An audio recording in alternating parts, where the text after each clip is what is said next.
హాల్లో గానీ డైనింగ్ లో గానీ ఎక్కడైనా ఒక ప్లెయిన్ వాల్ అలా ఉన్నప్పుడు మనం ఏం చేయాలో తెలియదు. అంటే పెయింట్ వేసేసుకుందామా, లేకపోతే వాల్ పేపర్ చేసేసుకుందామా, వాల్ ప్యానల్స్ అని మీరే చెప్పారు కదా, కొన్ని లోయర్స్ అని ప్యానల్స్ అని అలాంటివి పెట్టేసుకుందామా.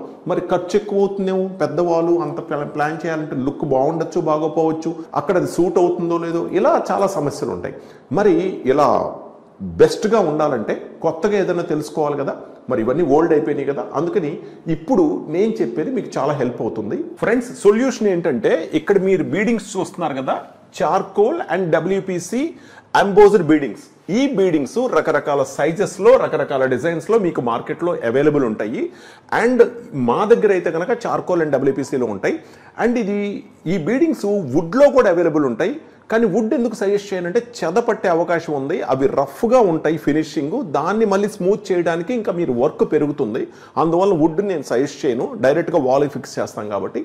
అండ్ ఇంకోటి ఏంటంటే దీంట్లో పిఓపిలో కూడా దొరుకుతాయి. పిఓపి వచ్చేసరికి ఏంటంటే ఎక్కువ లైఫ్ ఉండదు, ఏదైనా తగిలితే కనుక ఊడిపోతాయి. అందువల్ల నేను చార్కోల్ అండ్ డబ్ల్యూపీసీ తీసుకుంటాను, ఎందుకంటే water proof, termite proof, high glossy finish and light weight, easy to make.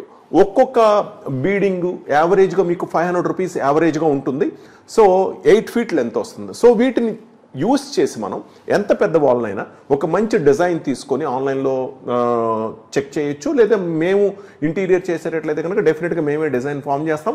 ఆ డిజైన్ ఫామ్ చేసుకొని 45 డిగ్రీస్ కట్ చేసి డైరెక్ట్గా ఆ డిజైన్ని వాల్ మీద గమ్ అండ్ హెడ్లెస్ నెయిల్ తీసుకొని డైరెక్ట్గా ఫిక్స్ చేసేయచ్చు. సో ఈజీ, 1 డేలో మీకు వర్క్ మొత్తం ఎంత పెద్ద వాల్ అయినా అయిపోతుంది. ఫ్రెండ్స్, మరి ఈ వీడియో గురించి కానీ ఈ మెటీరియల్ గురించి కానీ పూర్తి ఇన్ఫర్మేషన్ కావాలనుకుంటే కనుక కింద డిస్క్రిప్షన్లో ఉన్న లింక్ని క్లిక్ చేయండి.